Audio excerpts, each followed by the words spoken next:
2019 के चुनाव की घड़ी जितनी करीब आ रही है, राजनीतिक गलियारों में दांवपेच उतने ही तेज और तीखे होते चले जा रहे हैं। 2019 की बिसात में आज किसने कहां गोटियां फिट की, वो सब आपको दिखाएंगे। लेकिन पहले बात राजनीति और हिंसा की खूनी साजिश की।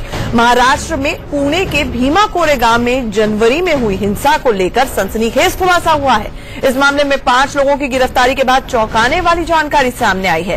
पुणे पुलिस को एक आरोपी के घर से ऐसी चिट्ठी मिली जिसमें राजीव गांधी की हत्या जैसी प्लानिंग का जिक्र किया गया है। इस चिट्ठी में प्रधानमंत्री नरेंद्र मोदी को निशाना बनाने की बात कही गई है। बुधवार को दिल्ली से गिरफ्तार रोना जेकब विल्सन के दिल्ली स्थित फ्लैट से ये चिट्ठी मिली है, जिसमें कहा गया है कि मोदी 15 राज्यों में बीजेपी को स्थापित करने में सफल हुए हैं। अगर ऐसा ही रहा तो सभी मोर्चों पर पार्टी के लिए दिक्कत खड़ी हो जाएगी। कॉमरेड किशन और कुछ अन्य सीनियर कॉमरेड्स ने मोदी राज को खत्म करने के लिए कुछ मजबूत कदम सुझाए हैं। हम सभी राजीव गांधी जैसे हत्याकांड पर विचार कर रहे हैं। ये आत्मघाती जैसा मालूम होता है और इसकी भी अधिक संभावनाएं हैं कि हम असफल हो जाएं, लेकिन हमें लगता है कि पार्टी हमारे प्रस्ताव पर विचार करे। उन्हें रोड शो में टारगेट करना एक असरदार रणनीति हो सकती है, ये लिखा गया इस चिट्ठी में। पुलिस के मुताबिक विल्सन के घर से मिली ये चिट्ठी सीपीआई माओवादिस्ट से जुड़े एक नेता ने भेजी थी। बीजेपी ने जहां इस खुलासे पर चिंता जताई है, वहीं सीपीएम महासचिव सीताराम येचुरी ने कहा है कि कानून अपना काम कर रहा है, सच सामने आ ही जाएगा। वहीं मुंबई कांग्रेस के अध्यक्ष संजय निरुपम ने कह दिया कि इस खबर में कितनी सच्चाई है, इसकी जांच होनी चाहिए।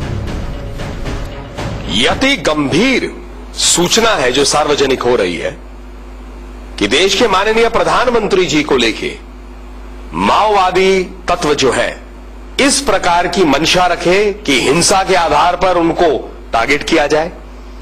ये इस बात को स्पष्ट भी करता है कि नरेंद्र मोदी जी की सरकार जो निरंतर देश हित में हमारे सुरक्षा कर्मी दल जो हमारे इंटेलिजेंस एजेंसीज हैं, सब मिलकर ये देख रहे हैं कि ऐसे तत्व जिनका संविधान में कम सोच है, जिनका लोकतंत्र में उनकी मान्यता नहीं है और जो हिंसा के आधार पर अपना काम करना चाहते हैं, उन पर आज दबाव है। कई बार ऐसी बातें सुने हैं। देश के अंदर सुरक्षा संस्थाएं हैं, देश के अंदर कचहरी है, वो अपना काम करेंगे और अभी तक तो सुरक्षा की हिफाजत हमारे देश के नेताओं की करते रहे हैं। वो करना चाहिए, वो होगा। ऐसा कोई नहीं है, ये प्लॉटिंग है। हमें कैसे पता है कि कोर्ट कचहरी वो बात को सुन रही है, उसको सुनने देना, बताए तब पता चलेगा असलियत क्या है। पूरे गांव के संदर्भ में विशेषकर पुलिस और जांच एजेंसियों की तरफ से बहुत सिलेक्टिव इंफॉर्मेशन लीक की जा रही है। इसमें कितनी सच्चाई है अभी कहना मुश्किल है। नरेंद्र मोदी जी जब गुजरात के मुख्यमंत्री थे तब से एक उनकी आदत है और तब से एक ट्रेंड चल रहा है कि जब जब उनकी लोकप्रियता नीचे जाती है तब तब वो एक इस प्रकार की खबरें प्लांट कराते हैं।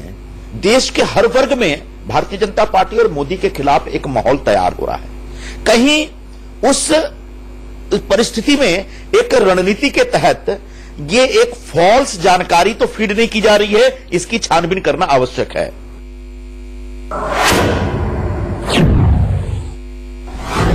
ऐसा भी माना जा रहा है कि इसके टारगेट पर या फिर ये कहें कि जिन नक्सलियों के संपर्क में ये लगातार था, उनके टारगेट पर देश के प्रधानमंत्री नरेंद्र मोदी भी थे। लिहाजा पुलिस इस शख्स की रिमांड और ज्यादा बढ़ाएगी, क्योंकि लगातार यही बात की जा रही है कि इससे पूछताछ करनी बेहद जरूरी है। लिहाजा कोर्ट के अंदर तमाम चीजें रखी गई और इसके बाद पुलिस ने इसकी रिमांड को मांगा है और ये बात कही है कि इससे पूछताछ के बाद और तमाम चीजें पता चल पाएंगी और तमाम बड़े खुलासे होंगे।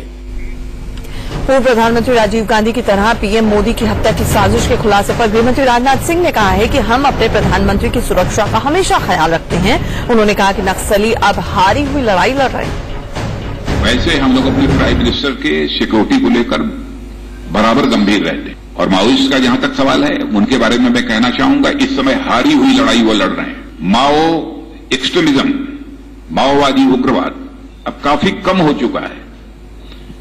यह पहले इस देश के लगभग 135 जिले ऐसे थे जिनमें कि बहुत अधिक माओवादी उग्रवाद का प्रभाव था। आज छिटपुट देखा जाए तो लगभग ऐसे 90 जिले बचे। आगे बढ़ते हैं। अब बात यूपी की। योगी सरकार भ्रष्टाचार के मामले में घिरती हुई नजर आ रही है। मामला सीधे सीएम के प्रमुख सचिव शशि प्रकाश गोयल से जुड़ा है।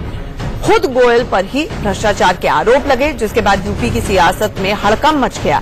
सीएम योगी के प्रमुख सचिव शशि प्रकाश गोयल पर एक व्यापारी ने आरोप लगाया कि गोयल ने पेट्रोल पंप की सड़क चौड़ा करने के लिए 25 लाख रुपए की रिश्वत मांगी। इसका खुलासा तब हुआ जब व्यापारी की शिकायत पर गवर्नर राम नाईक ने सीएम को जांच कर कार्रवाई के लिए चिट्ठी लिखी। गवर्नर की ये चिट्ठी वायरल हो गई।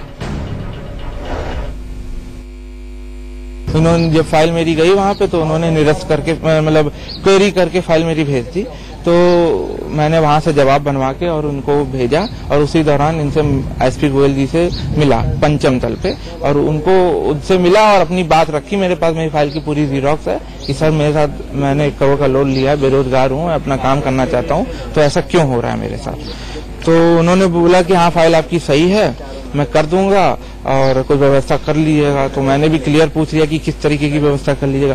घुमा फिरा के उन्होंने 25 लाख की बात है के खिलाफ। मामला तब और बिगड़ गया जब बीजेपी की ओर से मिली शिकायत के बाद पुलिस ने प्रमुख सचिव पर आरोप लगाने वाले व्यापारी को ही पूछताछ के लिए हिरासत में ले लिया। इस संबंध में पुलिस ने हजरतगंज थाना में देर रात्रि में आईपीसी की धारा 419, 420, 500 आईपीसी की धारा में मुकदमा दर्ज कर लिया है। अभिषेक गुप्ता को आज पुलिस द्वारा 11 बजे के बाद उनको इसी संबंध में 161 सीआरपीसी के अंतर्गत पूछताछ के लिए बयान के लिए पुलिस ने यहाँ पर बुलाया है। व्यापारी को हिरासत में लिए जाने से उसका परिवार सख्ते में आ गया और इंसाफ की गुहार लगाते हुए सीएम आवास तक जा पहुंचा। परिवार का कहना यह है कि उन्हें भ्रष्टाचार के खिलाफ आवाज उठाने की सजा दी जा रही। पुलिस उनको क्यों ले गई है, ये बहुत बड़ा सवाल है, क्योंकि सच के लिए आवाज उसी बच्चे ने उठाई थी और सच बोलने का अगर नतीजा ये मिलता है तो कोई भी इंसान सच बोलने से पीछे हटेगा। हमारे देश का युवा सच बोलने पे क्या उठाया जाएगा घर से? ऐसा पहली बार हुआ है जब योगी सरकार में भ्रष्टाचार के आरोप सीधे मुख्यमंत्री के प्रमुख सचिव पर लगे। इस पूरे मामले पर सीएम योगी ने जांच के आदेश जारी किए। पूर्व सीएम अखिलेश यादव ने इस मामले को लेकर योगी सरकार पर सवाल खड़े कर दिए। उधर योगी सरकार इस मामले को लेकर बैकफुट पर दिखी। जांच का विषय होगा, क्योंकि भ्रष्टाचार में लेना और देना दोनों पे धारा एक सी लगती हैं। ये तो बड़ी बात हो गई कि सबसे बड़े अधिकारी पे भी धारा लगेगी अगर बात सच निकली और दूसरे पे भी लगेगी। तो सोचिए, किसी सरकार के अधिकारियों पे इस तरह का आरोप लगना ये बहुत ही शर्मनाक है। देखिए, कानून अपना काम करेगा और अगर कोई दोषी है तो निश्चित रूप से सजा मिलेगी और हमारी सरकार बहुत पारदर्शी है। जो भी कोई है, चाहे कोई बड़ा अधिकारी हो चाहे कोई भी हो, तो सब कानून के लिए समान है। अब इस बीच इस मामले में नया मोड़ आ गया। शाम होते होते प्रमुख सचिव पर आरोप लगाने वाला अपने बयान से ही पलट गया। मेरी फाइल निरस्त हो गई थी तो मेरा दिमागी संतुलन खो बैठा था मैं और मेरी पैरों तले जमीन खिसक गई थी कि देखिए इतनी पॉजिटिव फाइल मेरी नहीं हुई। तो मैंने इस तरीके का उनके ऊपर आरोप लगा दिया, जो कि मेरे लिए बहुत ही मुझे एसपी गोयल सर के ऊपर लगा दिया और मुझे बहुत ही इस बात का दुख भी है कि ये हो क्या रहा है। यूपी सरकार एक बड़े अफसर पर लगे आरोपों में फंसी तो वहीं दूसरी ओर फतेहपुर और गोंडा के डीएम के निलंबन के खिलाफ आईएएस एसोसिएशन ने योगी सरकार से नाराजगी जताई। सीएम योगी के इस फैसले के खिलाफ एसोसिएशन नामबंद हो गया है। दोनों डीएम के निलंबन के विरोध में एसोसिएशन के पदाधिकारियों ने चीफ सेक्रेटरी से मिलकर नाराजगी जताई और निलंबन वापस लेने की मांग की। एसोसिएशन का कहना है कि निलंबन की कार्रवाई में प्रक्रिया का पालन ही नहीं हुआ, इसीलिए फैसला रद्द किया जाए। बीजेपी अध्यक्ष अमित शाह की शिवसेना प्रमुख उद्धव ठाकरे से मुलाकात के बाद ये माना जा रहा था कि दोनों दलों के बीच में मतभेद सुलझने का रास्ता खुलेगा, लेकिन शिवसेना के तेवर जस के तस हैं। शाह और उद्धव की मैराथन मुलाकात के ठीक एक दिन बाद जहां संजय राउत ने ये कहकर सनसनी मचा दी कि शिवसेना 2019 का चुनाव अकेले ही लड़ेगी, वहीं अब खुद उद्धव ने अमित शाह के समर्थन फॉर संपर्क पर जोरदार तंज कसा। उद्धव ठाकरे ने अमित शाह के नेताओं और अलग अलग क्षेत्र के दिग्गजों से मुलाकात मुलाकात पर निशाना साधा और इस अभियान को ड्रामा करार दिया। मुंबई के पालघर में पार्टी कार्यकर्ताओं को संबोधित करते हुए उद्धव ने कहा कि अभी जो कुछ भी हो रहा है वो सब ड्रामा है, असली पिक्चर तो अभी बाकी है जो कि 2019 में सामने आएगी। ठाकरे ने दावा किया कि पालघर उपचुनाव में उनकी पार्टी के कैंडिडेट श्रीनिवास वानगा को भले ही हार का सामना करना पड़ा हो, लेकिन उन्होंने बीजेपी को डरा दिया। बीजेपी अध्यक्ष अमित शाह और शिवसेना प्रमुख उद्धव ठाकरे के बीच हाल ही में हुई मुलाकात पर एमएनएस चीफ राज ठाकरे ने तंज कसा। उन्होंने एक कार्टून के जरिए दोनों की मुलाकात का मजाक उड़ाया। कार्टून का शीर्षक मीटिंग एंड मन की बात है, जिसमें शाह और उद्धव को हाथ में चाकू के साथ एक दूसरे को गले लगाते हुए दिखाया गया है। ये पहला मौका नहीं है जब राज ठाकरे ने कार्टून के जरिए बीजेपी शिवसेना पर तंज कसा हो। इससे पहले भी मोदी सरकार से टीडीपी के 2 मंत्रियों के इस्तीफा देने पर राज ठाकरे ने कार्टून के जरिए ही बीजेपी की खिल्ली उड़ाई थी। आगे बढ़ते हैं। बीजेपी की संपर्क फॉर समर्थन कैंपेन में अब बीजेपी अध्यक्ष अमित शाह के साथ साथ मोदी सरकार के मंत्री भी कूद पड़े हैं। इसी कड़ी में केंद्रीय मंत्री नितिन गडकरी बॉलीवुड अभिनेता सलमान खान और उनके पिता सलीम खान से मिलने के लिए उनके घर पहुंचे। सलमान के घर गैलेक्सी अपार्टमेंट में हुई इस मुलाकात के दौरान नितिन गडकरी ने सलमान के पिता सलीम खान को केंद्र सरकार की ओर से 4 साल में किए गए कामों का लेखा जोखा बयान करते हुए एक बुकलेट सौंपा। मोदी सरकार के 4 साल पूरे होने पर बीजेपी अध्यक्ष अमित शाह ने 29 मई को संपर्क फॉर समर्थन अभियान शुरू किया था। खुद अमित शाह मशहूर हस्तियों से मिलकर उन्हें मोदी सरकार की 4 साल की उपलब्धियों के बारे में बताने में जुटे हुए हैं। इस अभियान के तहत शाह देश की 50 बड़ी हस्तियों से मिलेंगे। शाह के अलावा केंद्रीय मंत्री, राज्यों के मुख्यमंत्री और उप मुख्यमंत्री समेत पार्टी के 4000 वरिष्ठ कार्यकर्ता मोदी सरकार की उपलब्धियां बताने के लिए 1 लाख से ज्यादा मशहूर हस्तियों से मुलाकात करेंगे। अब बात एक और मुलाकात की जो राजनीतिक नहीं थी, फिर भी सबसे ज्यादा राजनीति उसी पर हो रही है। पूर्व राष्ट्रपति प्रणब मुखर्जी गुरुवार को आरएसएस के कार्यक्रम में शामिल हुए। कार्यक्रम खत्म हो गया, लेकिन इस पर घमासान अभी भी जारी है। प्रणब दा के संघ के कार्यक्रम में जाने के ठीक एक दिन बाद एक ऐसी तस्वीर वायरल हो रही है जिस पर सियासी पारा चढ़ गया है। इस तस्वीर में प्रणब आरएसएस की काली टोपी लगाए नजर आ रहे हैं। इसके अलावा उनका हाथ दूसरे स्वयंसेवकों की तरह सीने पर रखा हुआ नजर आ रहा है। ये संघ की ध्वज प्रणाम की मुद्रा है, जिसमें स्वयंसेवक प्रार्थना के वक्त खड़े होते हैं, जबकि असलियत में प्रणब दा ने ऐसा कुछ नहीं किया था। इसको समझने के लिए आप असल तस्वीर और फर्जी तस्वीर एक साथ देखिए। असल में प्रणब दा मंच पर सावधान की मुद्रा में खड़े रहे, जबकि मॉफ्ट की गई तस्वीर में उनका हाथ ध्वज प्रणाम की मुद्रा में सीने पर है। असली तस्वीर में प्रणब ने टोपी नहीं लगा रखी है, जबकि फेक तस्वीर में उन्होंने सिर पर टोपी भी पहनी है। प्रणब मुखर्जी की बेटी शर्मिष्ठा मुखर्जी ने अपने पिता की इस फोटो को ट्वीट करते हुए नाराजगी जताई और कहा कि जिस बात का डर था उन्हें और जिसके बारे में उन्होंने अपने पिताजी को चेताया भी था, वही हुआ। अभी कुछ घंटे भी नहीं गुजरे और बीजेपी और संघ के डर्टी ट्रिक्स डिपार्टमेंट ने तेजी से काम करना शुरू कर दिया। प्रणब के संघ के कार्यक्रम में जाने का शर्मिष्ठा ने विरोध भी किया था। उन्होंने कहा था कि आरएसएस भी इस बात पर विश्वास नहीं करेगा कि आप अपने भाषण में उनके विचारों का समर्थन करेंगे। आपका भाषण तो भुला दिया जाएगा, लेकिन तस्वीरें बनी रहेंगी और उनको नकली बयानों के साथ प्रसारित किया जाएगा। अब प्रणब की फेक तस्वीर वायरल होने पर शर्मिष्ठा ने कहा है कि उनका कहा सच साबित हो रहा है। प्रणब मुखर्जी की फेक तस्वीर के वायरल होने पर संघ के सह सरकारवाह डॉक्टर मनमोहन वैद्य ने सफाई पेश की। उन्होंने बयान जारी कर कहा है कि कुछ राजनीतिक पार्टियों ने संघ को बदनाम करने के लिए पूर्व राष्ट्रपति की तस्वीर से छेड़छाड़ कर उन्हें संघ नेताओं और कार्यकर्ताओं की तरह अभिवादन करते हुए दिखाया, लेकिन ऐसा कुछ नहीं है। उधर कांग्रेस ने प्रणब मुखर्जी की इस फेक तस्वीर को वायरल किए जाने को लेकर बीजेपी और संघ पर हमला बोला। जो हमारे साथियों की शंकाएं थी, जिनको उन्होंने प्रणब दा से ये कह करके कि भाई न जाए, एक अभिव्यक्ति दी, वो सही साबित हो रही है। पहली शंका ये थी कि संघ और बीजेपी का जो डर्टी ट्रिक डिपार्टमेंट है वो कुछ उसका मिसयूज करेगा, जिसको शर्मिष्ठा जी ने भी कहा कि आप कहेंगे क्या, मगर विजुअल्स इस तरीके से दिखाए जाएंगे जिससे लोगों के दिमाग को पॉल्यूट किया जा सके, और वो उन्होंने स्टार्ट कर दिया। ऐसा दिखाया जा रहा है जैसे उन्होंने संघ के ध्वज को सैल्यूट करने का, प्रणाम करने का काम किया है। और अब देखते हैं कुछ और तस्वीरें जिन्होंने आज देश भर को हैरान परेशान किया। गुजरात में एक बार फिर नोटों की बारिश की तस्वीर सामने आई है। इलाहाबाद में भजन गायक ब्रिजराज गढ़वी के कार्यक्रम में जमकर नोट बरसाए गए।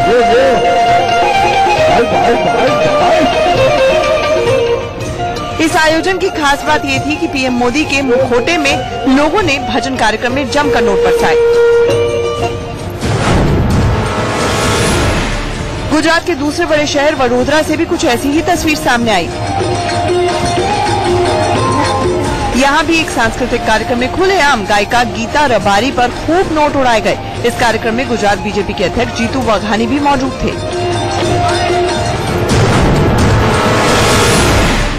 मध्य प्रदेश के जबलपुर में कांग्रेस कार्यकर्ताओं का पिस्टल लहराते हुए वीडियो सामने आया है। दरअसल जबलपुर के महाराजगंज में पाटीदार नेता हार्दिक पटेल रैली करने के लिए पहुंचे, जहां पर उनकी गाड़ी के ऊपर अंडे फेंके गए। अंडे फेंक रहे असामाजिक तत्वों को खदेड़ने के लिए कांग्रेस कार्यकर्ताओं ने हवा में पिस्टल लहराई।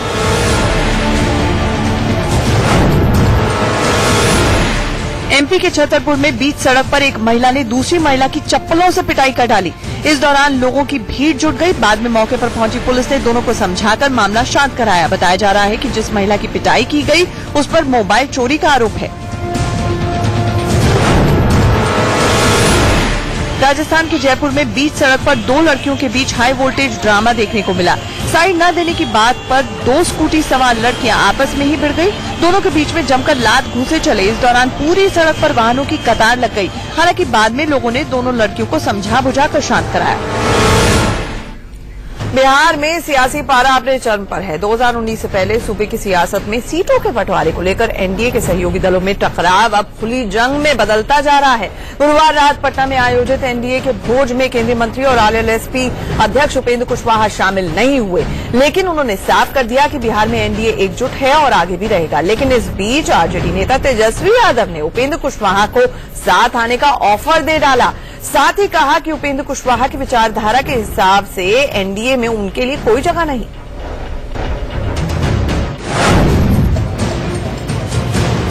हमने साफ तौर पे कहा है, अगर उपेंद्र कुशवाहा जी जिस आइडियोलॉजी के साथ उनकी जो आइडियोलॉजी है बीजेपी में, एनडीए में उनके लिए कोई जगह नहीं है। अगर वो शिक्षा व्यवस्था के खिलाफ अगर ह्यूमन चेन बनाते हैं तो उन्हीं के सरकार और अलायंस पार्टनर की सरकार है। अगर वो रिजर्वेशन, आरक्षण और संविधान की बात करते हैं तो बीजेपी के लोग तो सब जानते हैं कि नागपुरिया कानून को लागू करना चाहते हैं। तो उपेंद्र कुशवाहा जी के लिए तो वहाँ कोई जगह नहीं है। अगर वो आना चाहे, बात करना चाहे तो इस पे हम लोग विचार कर सकते हैं। अब भले ही कुशवाहा के तेवर नरम हो गए हों, लेकिन आरएलएसपी के कद्दावर नेता नागमणि और बाकी सहयोगी दलों का क्या कुछ कहना है वो भी सुन लीजिए। हमारा 2014 में 25 सीट पर हक बना था और अभी भी मैं 25 सीटों पर अपनी तैयारी कर रहा हूँ। 25 सीट पर हमारा हक बनता, मेरी हिस्सेदारी है, उसमें कहीं इफ बट का सवाल ही नहीं है। इसमें बैठ करके हम लोग, हमारी पार्टी तय कर लेगी। सीट शेयरिंग का मैटर इतना ही है कि आपस में एनडीए की बैठक हो, आपस में बातचीत करके जेडीयू से कम सीटें मिलेंगी तो वो मान्य होगा आपको? वो जेडीयू से क्या तुलना हमारा है भाई? कहाँ 1.5% वोट नीतीश कुमार का और कहाँ हमारा सॉलिड 10% कुशवाहा वोट, आकाश पाताल का अंतर है। उपेंद्र कुशवाहा जी ने अपने सभी सांसद को भी भेजा था, उनके और भी प्रदेश के उपाध्यक्ष वगैरह भी आए थे और उपेंद्र कुशवाहा जी कुछ व्यक्तिगत कार्य से कल मीटिंग उनकी पहले से तय थी, इसलिए उनका आना संभव नहीं हो पाया था। एनडीए में सब कुछ ठीक ठाक नहीं है। घटक दलों के आंखें तरेरने के बाद अब भाजपा ने भी सख्ती का रुख अपनाया है। भाजपा जीती हुई 22 सीटों में से एक सीट भी छोड़ने को तैयार नहीं है। अब ऐसे में पूरे कुनबे को भाजपा कैसे एक साथ लेकर के चलती है, ये देखना बेहद दिलचस्प होगा, क्योंकि घटक दल कोई भी टस से मस होने को साफ मना कर रहे हैं।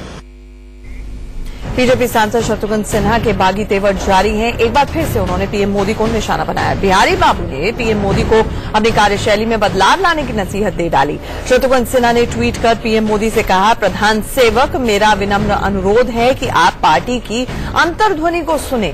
संभवतः आपसे ना कोई बोलता है, ना ही आप किसी की सुनते हैं। अभी भी ज्यादा क्षति नहीं हुई है, लेकिन आप कार्यशैली में बदलाव करें। पार्टी में सबों को एक नजर से देखें, जिससे पार्टी में नई ऊर्जा का संचालन हो। शत्रुघ्न सिन्हा लगातार पीएम मोदी और पार्टी के खिलाफ बयानबाजी करते आ रहे हैं। हालांकि पार्टी उनकी बातों को नजरअंदाज करती आ रही है। बीजेपी अध्यक्ष अमित शाह पूरी तरह से 2019 के चुनावी महाभारत की तैयारी में जुट गए हैं। 15 से 16 जून को शाह ने चुनावी तैयारियां परखने के लिए राज्यों के संगठन महामंत्रियों की हरियाणा के सूरजकुंड में अहम बैठक बुलाई है। इस बैठक में मध्य प्रदेश, राजस्थान, छत्तीसगढ़, मिजोरम सहित 4 राज्यों में आने वाले चुनाव पर चर्चा के साथ 2019 में संगठित विपक्ष महागठबंधन से मुकाबला की रणनीति पर भी चर्चा होगी। पार्टी के प्रति दलितों की बढ़ती नाराजगी दूर करने को लेकर भी विचार विमर्श होगा। इस बैठक को अमित शाह के अलावा केंद्रीय मंत्री नितिन गडकरी, राजनाथ सिंह भी संबोधित करेंगे। बैठक के बाद सभी संगठन महामंत्रियों को पीएम मोदी भुज पर बुलाएंगे। 2019 में विपक्षी दलों के महागठबंधन के मुकाबले के लिए भारतीय जनता पार्टी ने अपने प्रदेशों के सेनापतियों की फौज को तैयार किया है। 15-16 जून को अमित शाह ने सूरजकुंड में इन्हीं सब संगठन मंत्रियों की बैठक बुलाई है, जिसमें कि विपक्षी दलों के महागठबंधन से मुकाबले की रणनीति बनेगी। राम मंदिर को लेकर यूपी के सीएम योगी आदित्यनाथ संतों को मनाने के बाद अगली प्लानिंग में अब जुट गए हैं। दरअसल बीजेपी को अंदाजा है कि एसपी, बीएसपी, आरएलडी के जातिगत वोट बैंक की काट सिर्फ हिंदुत्व ही कर सकता है और हिंदुत्व के लिए राम मंदिर से बड़ा कोई मुद्दा ही नहीं है। सीएम बनने के बाद योगी अयोध्या के जरिए साधु संतों को साधने में जुटे हुए हैं और उनकी कोशिश है कि लोकसभा चुनाव में किसी तरह से ये नाराज ना हो जाएं। 25 और 26 जून को विराट संत सम्मेलन होगा। इसमें शंकराचार्य भी पहुंचेंगे। माना यह जा रहा है कि योगी की ये कोशिश बीजेपी के राम मंदिर वाले मैसेज को साथ लेकर चलने की है। वहीं बीजेपी नेता सुब्रमण्यम स्वामी का कहना यह है कि सुप्रीम कोर्ट भी जल्द ही राम मंदिर को लेकर फैसला सुनाएगा। निर्णय तो अभी कोर्ट से सितंबर तक अपेक्षित है। खासतौर पर मेरा जो याचिका है, जो मूलभूत अधिकार पर है, वो तो बहुत आसानी से 3-4 हियरिंग्स में फैसला हो सकती है। योगी आदित्यनाथ संतों को मना सकते हैं, लेकिन उनकी सरकार में कैबिनेट मंत्री ओम प्रकाश राजभर कैसे मानेंगे, इसका कोई तरीका बीजेपी अब तक नहीं ढूंढ पाई है। आए दिन अपने बयानों से बीजेपी और योगी की मुश्किलें बढ़ाने वाले ओम प्रकाश राजभर ने अब कहा है कि हर जाति के व्यक्ति को सत्ता में आने और सीएम बनने का मौका मिलना चाहिए। ओम प्रकाश राजभर ने इशारों में सीएम योगी पर हमला बोला।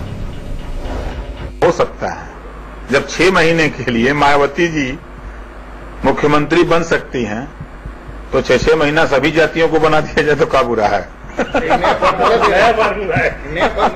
नहीं, जैसे आपने कहा ना कि नहीं बन सकते, क्यों नहीं बन सकते? 5 साल में तो 10 लोग हो जाएंगे। हमारी पार्टी का सिद्धांत है कि हमारी पार्टी का जिस दिन सरकार बनेगी 6-6 महीना रहेगा। उप मुख्यमंत्री बनाया गया है। बैलेंसिंग पावर जो होता है ना, जैसे कभी कभी टायर में आप देखते नहीं है, जब उसका वो क्या कहते हैं अलाइनमेंट गड़बड़ा जाता है तो उसको एडजस्ट किया जाता है। अब एक नजर कुछ और खबरों पर। कीनिया की एक लड़की ने गुड़गांव में कार में लिफ्ट देने के बहाने गैंगरेप का आरोप लगाया है। पीड़ित की शिकायत पर पुलिस ने 3 लड़कों को गिरफ्तार कर लिया। गुड़गांव में नौकरी से निकाले जाने पर कंपनी के पूर्व कर्मचारी ने एचआर हेड को गोली मार दी। गोली गर्दन में लगी है, लिहाजा हालत नाजुक बनी हुई है। वहीं पुलिस ने आरोपी के खिलाफ मामला दर्ज कर जांच शुरू की। यूपी के रामपुर में खनन माफियाओं ने पुलिस की टीम पर ही हमला कर दिया। हालांकि किसी तरह पुलिस वाले जान बचाने में सफल रहे। फिलहाल 6 आरोपियों को गिरफ्तार कर लिया गया है। राजस्थान के अजमेर में ट्रैफिक पुलिस वाले को ईमानदारी की सजा भुगतनी पड़ी। उसने प्राइवेट बस चालक को बस स्टैंड के सामने बस खड़ा करने से मना कर दिया, जिससे नाराज हुए बस ड्राइवर और कंडक्टर ने अगवा कर उसकी पिटाई की। बिहार के हाजीपुर में नकली सीमेंट और वॉल पुट्टी बनाने वाली फैक्ट्री पर छापा मारकर करोड़ों का माल जब्त किया गया। छापेमारी के दौरान फैक्ट्री संचालक को भी गिरफ्तार। मानसून दस्तक दे चुका है और जल्दी ही तेज बारिश शहर को तर करने वाली है। मौसम विभाग के मुताबिक वीकेंड पर मुंबईकरों को भारी बारिश का सामना करना पड़ सकता है। मुंबई के साथ ही महाराष्ट्र के अन्य राज्यों में भी भारी बारिश की संभावना है। प्राइवेट एजेंसी स्काईमेट के मुताबिक इस बार 2005 के बाद सबसे भारी बारिश हो सकती है। 26 जुलाई 2005 को 24 घंटे में मुंबई में 944 मिलीमीटर पानी बरसा था, जिससे शहर में बाढ़ आ गई थी। मुंबई के लिए भारी बारिश में चिंता का विषय ये भी है कि शहर का ड्रेनेज सिस्टम 2.5 सेंटीमीटर बारिश झेलने के लिए बना हुआ है। इससे ज्यादा बारिश होते ही पूरे शहर समंदर में तब्दील हो जाता है। जानकारी के मुताबिक मुंबई, सिंधुदुर्ग, रत्नागिरी, रायगढ़, ठाणे और पालगढ़ जिलों में शनिवार को भारी बारिश की संभावना है। बीएमसी ने लोगों से सावधानी बरतने के लिए कहा है। मुंबई पुलिस ने भी मौसम को देखते हुए एडवाइजरी जारी की है। राज्य सरकार ने मौसम विभाग के पूर्वानुमान के आधार पर कोंकण क्षेत्र समेत कई इलाकों में अलर्ट जारी किया है। राज्य आपदा राहत सेल ने भी सभी जिलों से किसी भी आपातकालीन स्थिति से निपटने के लिए हाई अलर्ट पर रहने को कहा है। दिल्ली में जन लोकपाल बिल पर एक बार फिर से सियासत गर्मा गई है। इस मुद्दे को लेकर बीजेपी ने आज सदन में जमकर हंगामा किया और वॉकआउट कर सीएम केजरीवाल के घर के बाहर धरना दिया। विपक्ष ने दिल्ली के मुख्यमंत्री अरविंद केजरीवाल को चिट्ठी लिखकर मांग की है कि जन लोकपाल बिल की फाइल को बिना देर किए सदन के पटल पर रखा जाए और जो भी तथ्य है वो सदन के जरिए जनता के सामने लाए जाएं। वहीं डिप्टी सीएम मनीष सिसोदिया ने केंद्र पर 21 महीने तक जन लोकपाल विधेयक दबाए रखने का आरोप लगाया।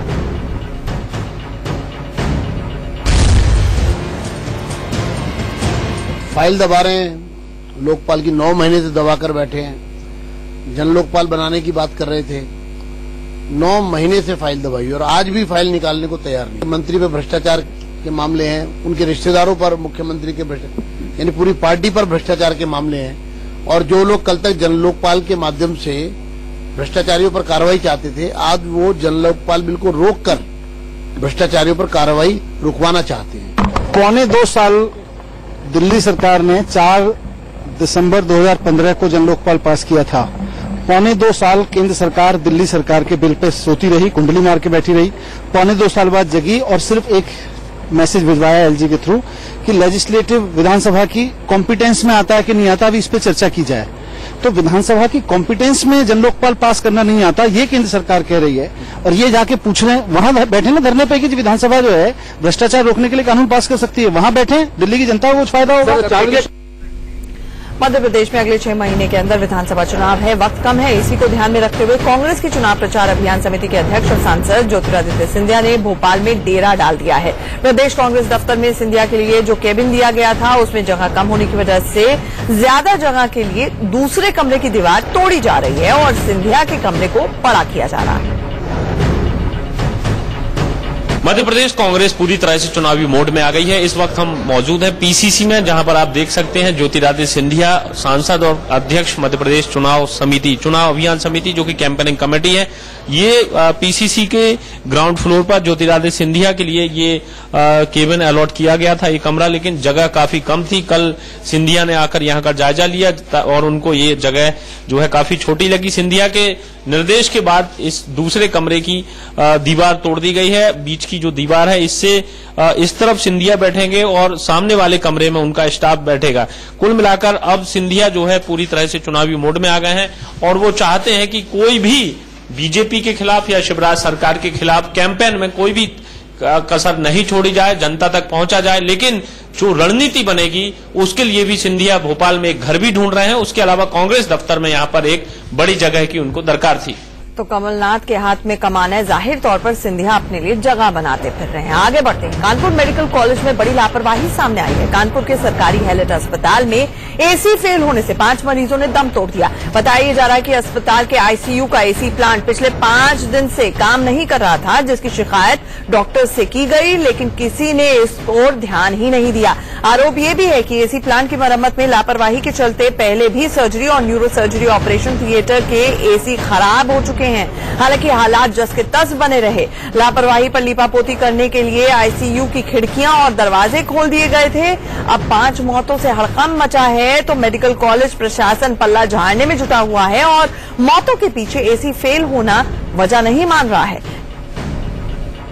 तो यहाँ पे 2 कंप्रेसर लगे हुए हैं, एक कंप्रेसर 10 टन का है और एक कंप्रेसर 16 टन का है। तो दोनों में प्रॉब्लम्स आ रही थी, तो उन्होंने नया कंप्रेसर जो बनाया उसको, तो वो दोबारा फिर ठीक किया, दोबारा फिर वो जो है शॉर्ट सर्किट हो गया, जहाँ 4 डेथ्स हुई हैं। उनमें 2 मरीज इस तरह के थे जो पेशेंट्स जिनका CPR पहले हो चुका था, वो उसके बाद यहाँ शिफ्ट किए गए। तो बेसिकली वो पहले ही उनका कार्डियक अरेस्ट हो गया था, एक न्यूरोलॉजी साइंस में था, एक उनका बाहर से करके आया था। तो 2 मरीज तो इस तरह के थे और 2 मरीज शाम को डेथ हुई है। वो उनमें से एक पेशेंट असूट बग से और एक पेशेंट मुरारी है, जिनको सेप्टिसिमिक शॉक था और ब्रेन स्ट्रोक के साथ ब्रेन ट्यूमर। बात तो ये है कि आईसीयू में एसी फेल होने से 5 मरीजों की जिंदगी खत्म हो गई, लेकिन अस्पताल प्रशासन खस्ताहाल तरीके से ही मरीज और उनके तीमारदारों को अस्पताल में रखे हुए हैं। इस घटना के फौरन बाद ओपीडी का भी एसी खराब हो गया और उसे रिपेयरिंग के लिए भेज दिया गया। इस दौरान मरीजों के तीमारदार पंखों के जरिए गर्मी दूर करने की कोशिशें करते रहे। एसडीएम सिटी ने अस्पताल का मुआयना कर अब जल्दी से एसी मुहैया कराने के आदेश दिए हैं। मौतें हुई हैं, बहुत दुखद है, हमें संवेदना है उनके परिवार के प्रति और बहुत गंभीरता से इसको सरकार ने लिया और स्वास्थ्य विभाग इसकी जांच में जुटा है। स्वास्थ्य सेवाएं ध्वस्त हो गई हैं सरकार में, स्वास्थ्य सेवाओं को बिल्कुल समाप्त कर दिया है सरकार ने। अगर सरकार भरोसा खो जाए तो इनसे क्या उम्मीद करोगे आप? और जो कानपुर में घटना हुई है वही दर्दनाक घटना है।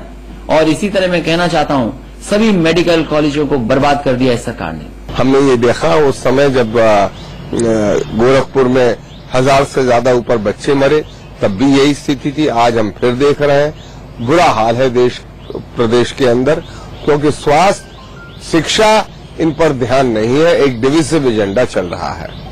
आर्थिक रूप से कमजोर लोगों के लिए शुरू की गई आयुष्मान भारत योजना सवालों में घिर गई है। इस योजना में करोड़पति माननीयों, सरकारी कर्मचारियों और कारोबारियों को भी बीमे का आशीर्वाद मिल गया है। ग्रेटर नोएडा में इस योजना के लिए तैयार की गई लाभार्थियों की लिस्ट में दादरी के विधायक तेजपाल नागर और गाजियाबाद के पूर्व विधायक और बीएसपी नेता सुरेश चंद्र बंसल और उनके परिवार का भी नाम है। इन्हें 5 लाख रुपए के बीमे का लाभ मिलना है।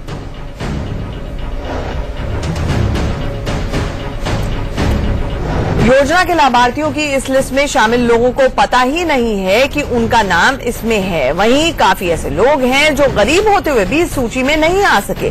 पात्रों की सूची में अपना नाम देखकर कुछ लोग हैरान भी हैं। आयुष्मान भारत योजना के लिए आवासहीन, बेसहारा, दिव्यांग, भूमिहीन मजदूर, गरीब, अनुसूचित जाति जनजाति और निम्न आय वर्ग के लोग पात्र हैं। लेकिन ग्रेटर नोएडा में इन नियमों की पूरी तरह से अनदेखी हुई है। अब स्वास्थ्य विभाग इस गलती पर सफाई दे रहा है।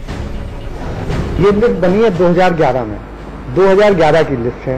उस समय की बात अलग थी और इस समय की बात अलग है, तो उससे किसी चीज से हम रिलेशन नहीं कर सकते। लेकिन इसमें जो खामियां अभी मिल रही हैं उनके बारे में लखनऊ लिखा जा रहा है और उसके बाद वहां से कार्रवाई हो जाएगी। राजनीति के चक्कर में आप बाकी खबरों से भी खबरदार रहें, इसलिए नजर कुछ और खबरों पर। यूपी के अमेठी में धन परिवर्तन कराने का एक अजीबोगरीब मामला सामने आया है। बेलखरी गांव में एक दलित युवक अपने घर में मलिक मोहम्मद जैसी की मजार बनाकर झाड़ फूक करता है और जो भी लोग उसके पास अपनी परेशानियां लेकर आते हैं उन्हें भी वो रोजा रखने को कहता है।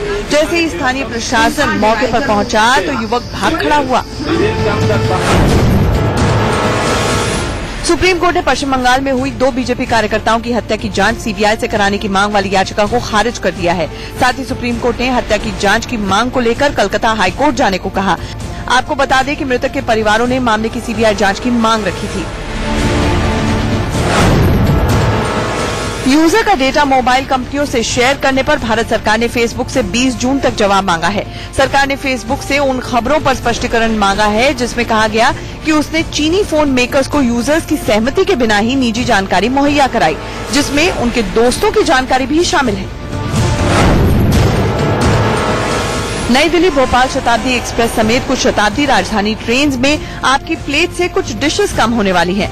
खाने की क्वालिटी सुधारने के नाम पर IRCTC ये कदम उठाने जा रहा है। कॉर्पोरेशन ने सूप, सैंडविच, ब्रेड स्टिक्स और बटर कम करने का प्रस्ताव तैयार कर रेलवे बोर्ड को भेजा है।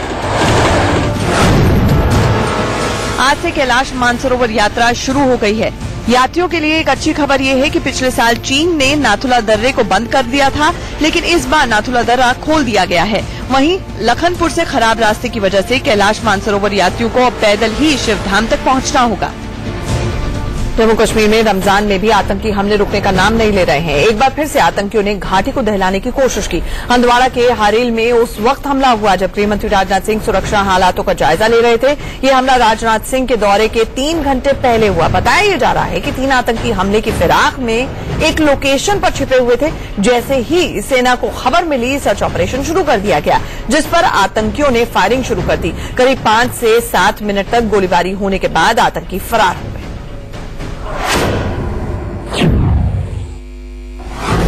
केंद्रीय मंत्री राजनाथ सिंह के कुपवाड़ा दौरे से ठीक पहले आतंकियों ने सुरक्षा बलों की एक पेट्रोल पार्टी पर हमला किया है। हालांकि इस हमले में किसी तरह के नुकसान की खबर नहीं है, मगर कहीं न कहीं ये साफ हो गया कि आतंकी जो है अपनी साजिशों से बाज नहीं आने वाले हैं। मुंबई में मानसून को लेकर क्या चेतावनी जारी की गई है वो भी बताएंगे, लेकिन पहले एक नजर दुनिया भर की खबरों पर। अमेरिका के राष्ट्रपति डोनाल्ड ट्रंप ने कहा है कि अगर किम जोंग से उनकी मुलाकात सफल रही तो अगली बार नॉर्थ कोरिया के तानाशाह से व्हाइट हाउस में मुलाकात होगी। 12 जून को सिंगापुर में ट्रंप और किम के बीच में बातचीत होनी है। डोनाल्ड ट्रंप के वकील रूडी जूलियानी का दावा है कि प्रस्तावित मुलाकात रद्द होने के बाद किम जोंग गिड़गिड़ाया था और ट्रंप से किसी भी हाल में मुलाकात करने के लिए रिक्वेस्ट की थी। अमेरिका में कानूनी तौर पर स्थायी निवासी का दर्जा पाने के लिए जो वेटिंग लिस्ट जारी की गई है उसमें 75% भारतीय हैं।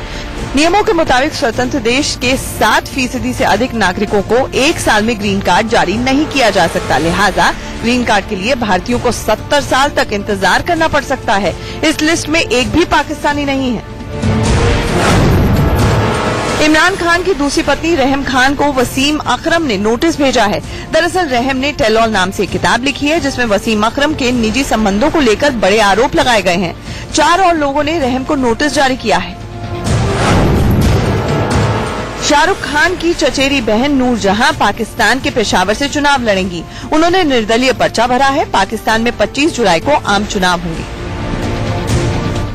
अब आपको मिलवाते हैं नोएडा के एक और यादव सिंह से, जिसके पास 200 करोड़ के काले साम्राज्य का खुलासा हुआ है।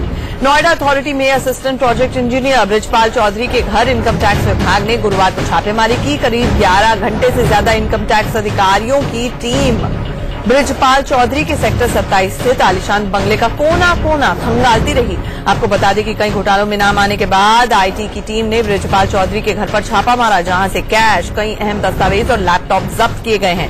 जांच में सेक्टर 63 में ब्रिजपाल का एक होटल, कई कंपनियों में शेयर्स और फैक्ट्रियों के अलावा गाजियाबाद, नोएडा, बुलंदशहर से लेकर फरीदाबाद तक कई करोड़ रुपए के प्लांट्स की जानकारी मिली है। घर में ऑडी, मर्सिडीज समेत 3 लग्जरी कारें मिली और तीनों पर ही वीआईपी नंबर थे।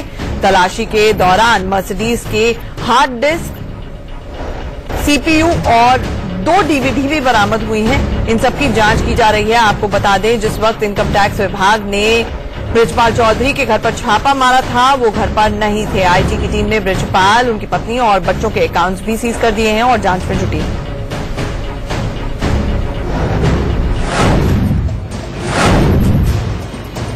नोएडा अथॉरिटी के assistant project engineer Brijpal Chaudhary के घर पर आयकर विभाग ने छापा मारा है। हम आपको बता दें, गुरुवार सुबह 7 बजे से आयकर विभाग की टीम ने ब्रिजपाल चौधरी के तमाम जो कई ठिकाने हैं वहां पर डेरा डाला हुआ है। तकरीबन 8 ऐसी संपत्तियां हैं जहां पर आयकर विभाग ने गुरुवार सुबह 7 बजे एक साथ छापा मारा और कई चल अचल संपत्तियों का ब्यौरा मिला है। ब्रिजपाल चौधरी के पास कई लग्जरी गाड़ियां भी हैं, जिसमें मर्सिडीज के साथ साथ टोयोटा की फॉर्च्यूनर और दूसरी गाड़ियां हैं। तमाम गाड़ियों पर वीआईपी नंबर डले हुए हैं। ब्रिजपाल चौधरी का जो अकाउंट है उससे भी किसी प्रकार का कोई लेन देन ना हो, उस पर रोक लगा दी गई है। लेकिन सूत्रों के मुताबिक, आईटी विभाग के सूत्रों के मुताबिक, ब्रिजपाल चौधरी के जो नजदीकी रिश्तेदार हैं, माना जा रहा है कि आईटी विभाग उनकी संपत्ति की भी जांच कर सकता है। मोदी नगर, गाजियाबाद, फरीदाबाद और नोएडा सहित कई संपत्तियों की जो कई संपत्तियां हैं ब्रिजपाल चौधरी की, वो अभी जांच के दायरे में है। और चलते चलते आपको छोड़ जाते हैं खेल और सिनेमा की दुनिया में।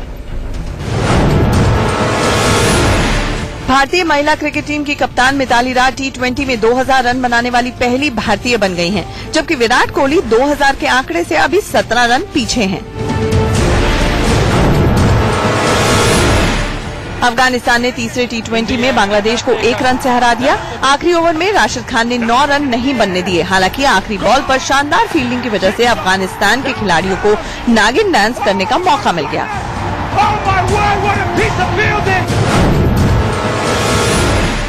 सचिन तेंदुलकर के बेटे अर्जुन तेंदुलकर का चयन इंडिया की अंडर-19 टीम में किया गया है। वो जुलाई महीने में श्रीलंका दौरे पर जाएंगे और 2-4 दिवसीय मैचों में खेल सकते हैं। अर्जुन पहली बार जूनियर टीम में देश का प्रतिनिधित्व करेंगे। सभी फॉर्मेट में शानदार प्रदर्शन के लिए विराट कोहली को लगातार दूसरी बार साल का सर्वश्रेष्ठ क्रिकेटर चुना गया है। उन्हें 12 जून को पॉली उमरिगर अवार्ड से नवाजा जाएगा।